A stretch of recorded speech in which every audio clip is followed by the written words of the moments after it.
What up, YouTube? You already know. Big Lou tapping back in with what it do with Big Lou. NFZR2. Baby. Damn, I'm still been feeling terrible the last couple of days. Coughing up crap, constant nose running. Just ain't been feeling good. But anyways, I wanted to drop a video. I dropped one yesterday, and then I didn't drop them for a few days there because, like I said, I wasn't feeling good. But for those of you that recognize the thumbnail and who that is in the thumbnail, that is Terry Allen, also known as Magnum TA. He was a big star back in the 80s. I would say he retired in 86 due to injury, which I'll get into. As you can see also from the other half of the thumbnail, you got a Porsche that's smashed up like a Coke can, right? He was real big. I want to say probably 83, 84, 84, 85, 86 in the Carolinas, mid-Atlantic area. And then he had spent some time in Mid-South prior to that. So he was given the name. Okay, so he had, as you can tell by just look at his face and his mustache, he has a legendary mustache from wrestling, as well as Jake the Snake Roberts, right? But it said, and he also confirmed it on Dark Side of the Ring, that Andre the Giant told him, "Boss, you look like Magnum PI, right, from the TV show. Tom Selleck played Magnum PI. He told Andre the Giant told him that he looked like him, and then he said, "Why don't you go by Magnum TA? Your initials are TA." So that's how he got the name from Andre the Giant, which has got to be fucking legendary story of itself because of who gave him the name, right? Andre the Giant was called the eighth wonder of the world. At that time they hadn't seen nobody like him, especially in his younger years. In the '60s, where he was so agile. You know what I mean? So Magnum TA. And this is stuff that I just learned from watching Dark Side of the Ring. There was a little stocky fire plug type wrestler named Buzz Sawyer, and he had wrestled in a lot of the different territories, Mid-Atlantic. I know he was in Portland, Pacific Northwest Wrestling, which was basically Portland. And then later on, he was in Jim Crockett. Well, Mid-Atlantic is Jim Crockett Promotions. And I think I want to also say he wrestled in, I want to say Florida or Georgia as well, and probably even world class. He's one of those wrestlers that would just bounce around all over the place in the territory days. So anyways, he meets Magnum TA was a bouncer or something like that at a bar, and it was a bar that a lot of the wrestlers went to, right? And I think it was in Virginia. And Virginia was part of the Mid-Atlantic territory. So it was North Carolina, South Carolina, Virginia, Maryland, and I want to say West Virginia maybe too. And so a lot of the wrestlers, which they call them the boys, would frequent this bar. And Buzz Sawyer ends up hook, line, sinker, and fandangles Magnum TA. He tells him that he can get him a wrestling license for $10,000. He comes to even his home, and speaks to his parents. And his mom goes to his grandfather, his maternal grandfather. I forgot what his name was. It was granddaddy somebody, and gets the $10,000. Well, back in those days, wrestling license, depending if they have a state athletic commission in that state, a license to wrestle professional wrestling is maybe 25 to $50. So this guy's telling him 10,000. So this guy fandangled him, and he said he was going to also train him and all that. And all of a sudden he disappears. Magnum gets in his car, clear cross country. Literally one coast to the other, and finds Buzz Sawyer, I believe in Portland. while Buzz is wrestling for PN Pacific Northwest. I can't think. It was two brothers, Don and Clayton. Clayton, I think his name was. Um, this is the place that Roddy Piper came up through. Billy Jack Haynes, Playboy Buddy Rose was there. Matt Bourne's dad, Tough Tony Bourne, I think his name was. Anyways, so he finds him. He finds his apartment. Knocks on the door. Dude couldn't do nothing about it. He had it. So what he started doing was training him, and I believe he got him in the door for right there at Portland, and he wrestled for Portland. From my understanding, he actually only trained him in ring training for like maybe 2 hours. And that's how fast Magnum TA picked it up and was able to. When he had his first match, they thought he was a wrestler that he had years of experience under his belt. And so from there, I want to say he went to Georgia Championship Wrestling or Championship Wrestling of Florida, Eddie Graham and them. It's one of them. But back at those days, though, the wrestlers, you would see wrestlers be wrestling for Florida, they'd be wrestling for Georgia, and they'd be wrestling for Mid-Atlantic all at the same time. There wasn't contracts back then. And he wrestles, I think, for Georgia or Florida, like I said, temporarily, and then he lands himself in Louisiana, which was Mid-South, and that was owned by Bill Watts. The big cat Ernie Ladd was the booker. He had a lot of hands-on, there in that company. That was pretty much the state of Louisiana. I think part of Oklahoma and Alabama, I believe it was. And it might have been a little bit of Mississippi, but Mid-South was pretty much the cities in Louisiana, New Orleans, Shreveport, Monroe, all those places, Baton Rouge, you know what I mean? So during this time, he's there at Mid-South. You got Jake the Snake Roberts is there, Ted DiBiase's there, you got Junkyard Dogs there, you got Hacksaw Jim Duggan's there. Who else was there? I think One Man Gang was there. The Wild Samoans were there for a time or two. I think Coco Beware was there.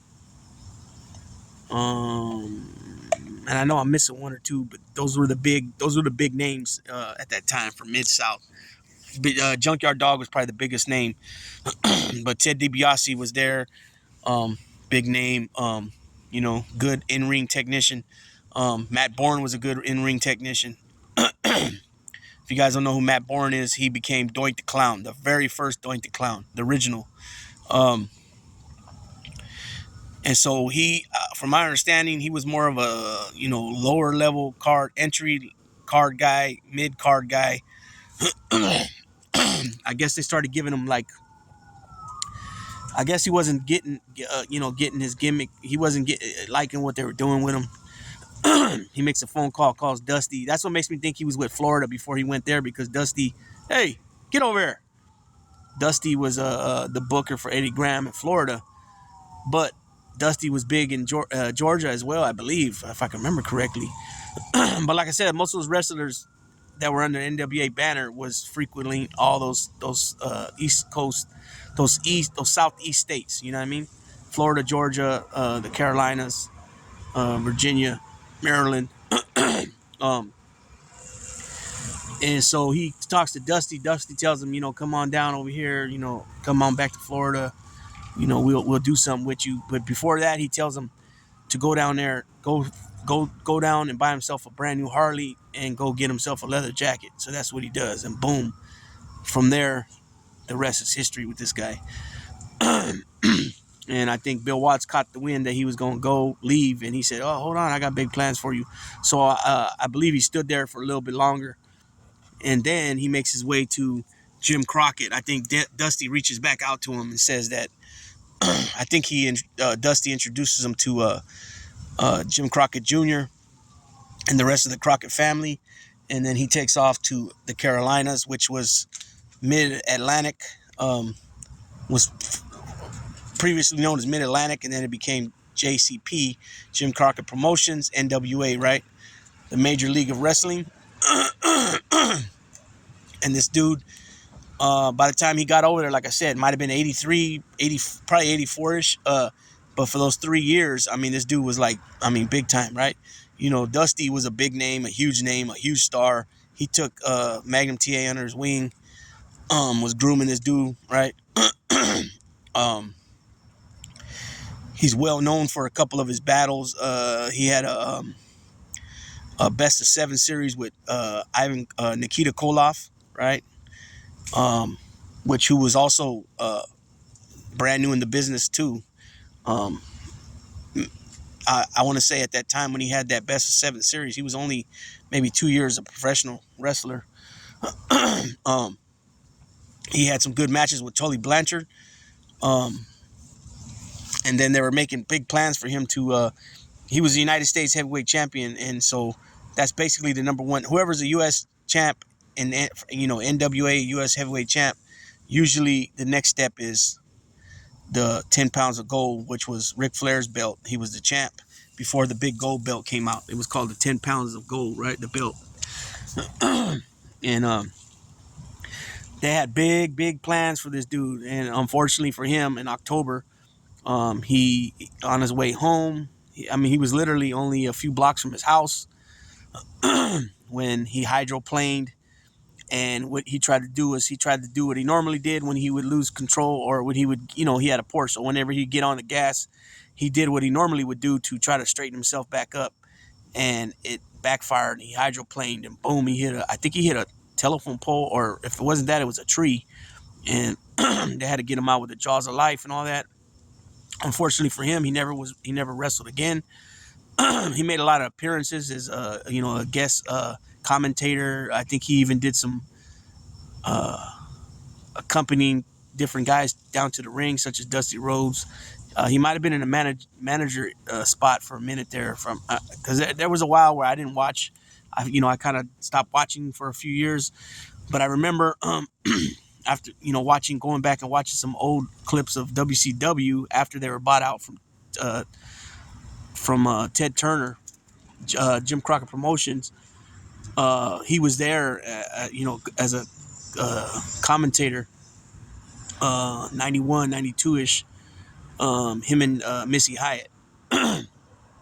But, this guy, what could have been if he didn't get injured. So when he ends up getting injured, they were just about ready to start pushing him against, him and Ric Flair to have a feud.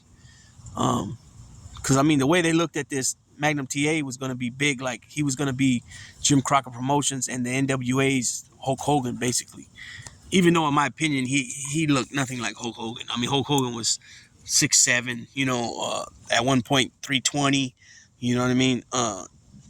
Blonde, real blonde, that big ass dude.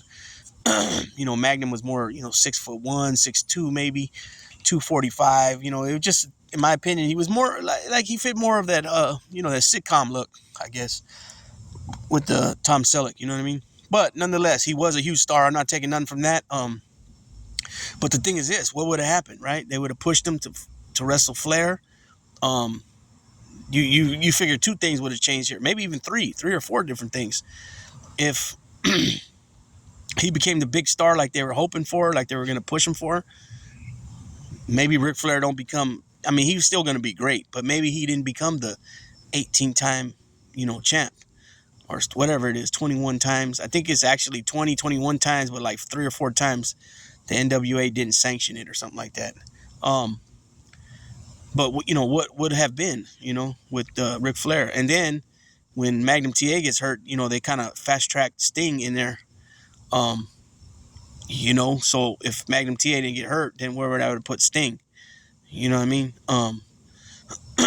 Also, Lex Luger, Barry Windham, these guys were all wrestling and passing that U.S. heavyweight title back and forth. You know what I mean? Nikita Koloff as well. So, when people say, if he didn't get injured, what would have happened? What would he have became? What would his career have looked out?